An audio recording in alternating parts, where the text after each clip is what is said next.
जय Malhar news चॅनलच्या सर्व प्रेक्षकांना सपना चौधरीचा नमस्कार।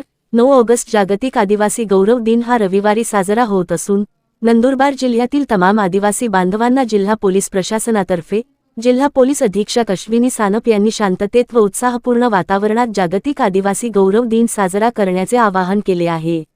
9 ऑगस्ट हा जागतिक आदिवासी गौरव दिन नंदुरबार शहरासह जिल्ह्यातील तमाम आदिवासी बांधवांना जिल्हा पोलीस प्रशासनातर्फे आवाहन करण्यात आले आहे की कोणीही मिरवणुकीत अथवा रॅलीत शरीराला इजा पोचणार नाही अशा पद्धतीचे शस्त्र अथवा वस्तू आणण्यास बंदी असून जर असा कोणी अशा प्रकारच्या वस्तू बाळगणारा व्यक्ती आढळल्यास त्यावर पोलीस प्रशासनातर्फे कार्यवाही करण्याचे निर्देश जिल्हा पोलीस प्रशासनातर्फे जिल्हा पोलीस अधीक्षक अश्विनी सानप यांनी दिले असून याबाबत जिल्हा पोलीस अधीक्षक अश्विनी सानप यांनी सर्व नंदुरबार शहरासह जिल्ह्यातील आदिवासी बंधू भगिनींना शांततेत संपूर्ण वातावरणात जागतिक आदिवासी गौरव दिन साजरा करण्याचे आवाहन केले आहे।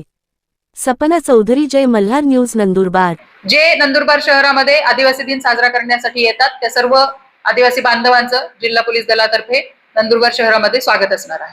उत्साहामध्ये सामील होण्यासाठी जे इतर ठिकाणाहून युवक शहरामध्ये येणार आहेत त्यांना नंदुरबार जिल्ह्यातर्फे जिल्हा पोलीस दलातर्फे आवाहन आहे की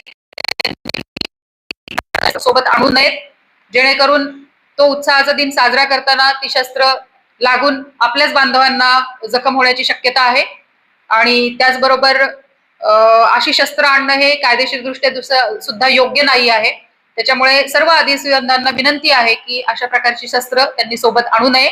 हा आदिवासी दिन आपण उत्साहात साजरा करणार आहोत आणि त्याला कुठलंही गालबोट लागू नये याची जबाबदारी आपण सर्वजण घेणार आहोत।